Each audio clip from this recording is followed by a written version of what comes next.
বন্ধুরা, তোমরা সবাই কেমন আছো? আশা করি ভালোই আছো। আমরাও ভালো আছি। প্রত্যেক দিনের মতো আজও চলে এলাম তোমাদের কাছে। আজ বলবো মহাভারতের কর্ণকে দাতা কর্ণ বলা হয়। তিনি ছিলেন দাতা কর্ণ। তিনি অন্তিম কালেও দান করে গিয়েছিলেন, সেটাই আজকে বলবো।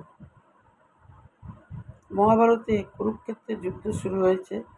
যুদ্ধের সময় কর্ণের রথের চাকা মাটিতে পুঁতে যায়। সেই সময় অর্জুনকে থামতে বলেন, তীর নিক্ষেপ করতে। অর্জুন থেমে যায় কর্ণের কথা শুনে। শ্রীকৃষ্ণ বললেন, অর্জুন তুমি থেমে গেলে কেন? অর্জুন বললেন যে নিরস্ত্র যোদ্ধার বিরুদ্ধে তীর নিক্ষেপ করা উচিত নয়, এটা যুদ্ধের নিয়ম নয়। তখন শ্রীকৃষ্ণ তাকে মনে করিয়ে দেয় যে অভিমন্যু যখন নিরস্ত্র অবস্থায় যুদ্ধ করেছিলেন, কর্ণ কি এই যুদ্ধের নিয়ম মনে ছিল? আর দ্রৌপদীকে যখন দুর্যোধনের পক্ষ নিয়ে বস্ত্র হরণ করেছিল, তখন কি এটা মনে ছিল? তুমি এখনই তীর নিক্ষেপ করো। সেই মুহূর্তেই তিনি অস্ত্র নিক্ষেপ করেন অর্জুন, এবং সেটা ছিল ইন্দ্রাস্ত্র, যেটা দেবরাজ ইন্দ্র অর্জুনকে দিয়েছিলেন। সেই ইন্দ্রাস্ত্রটা ছোড়ার সঙ্গে সঙ্গেই কর্ণ মাটিতে লুটিয়ে পড়ে। তখন শ্রীকৃষ্ণ সেই সময় এক ব্রাহ্মণ বেশে কর্ণের কাছে যান, গিয়ে বললেন যে তুমি তো দাতা কর্ণ নামে খ্যাত, তুমি আমাকে অন্তিম সময় কি দান করবে বলো। তখন কর্ণ বলেছিলেন, আমার তো কিছুই নেই, আমার তো অন্তিম সময়, আমার তো দান করার মতো কিছু নেই। তখন বললেন, না তুমি দান করো, তুমি তো দাতা কর্ণ, তোমার এখনও প্রাণ আছে। তখন তিনি তো ফেরানোর মানুষ নয়। তখন তিনি একটি পাথর দিয়ে তার দাঁতটা একটা ভেঙে ফেলেন। দাঁত ভেঙে শ্রীকৃষ্ণকে দিতে যান। শ্রীকৃষ্ণ বলে, এটা কি করে নেবো? মুখ থেকে দেওয়া জিনিস, মুখের জিনিস আমি তো নিতে পারবো না।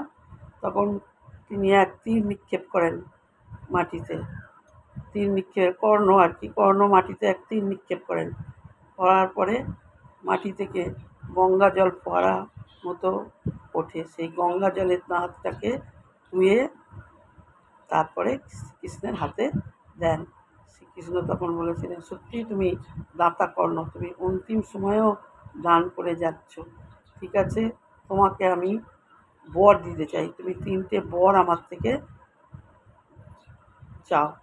তখন কর্ণ বলেছিলেন, ঠিক আছে, আমি একটি বর চাইছি, যেন আমার বর্গের মানুষরা যেন সম্মান পায়। কেন, আমি সূর্য বংশে মানুষ হয়েছি বলে আমাকে সকলে খুব ছোটো ভাবে, যে আমি নিচু জাতির ঘরে মানুষ হয়েছি, তাই আমাকে সকলে সম্মান দিত না। আর একটা হচ্ছে, পরের জন্মে তুমি যেন আমার বংশে জন্মগ্রহণ করো, আমার রাজ্যে জন্মগ্রহণ করো। আর বলেছিল যে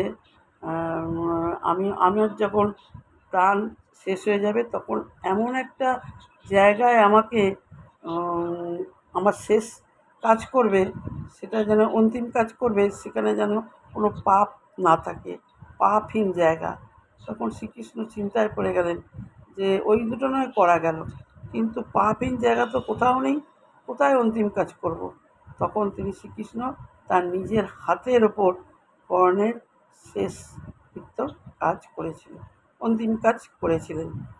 কেমন লাগলো বন্ধুরা? তোমরা কিন্তু কমেন্টের সাহায্যে আমাকে জানিও। তোমাদের নিশ্চয়ই ভালো লাগবে, হয়তো সকলেই জানো এটা। আমি মহাভারতের এইটুকু তোমাদের কাছে বললাম।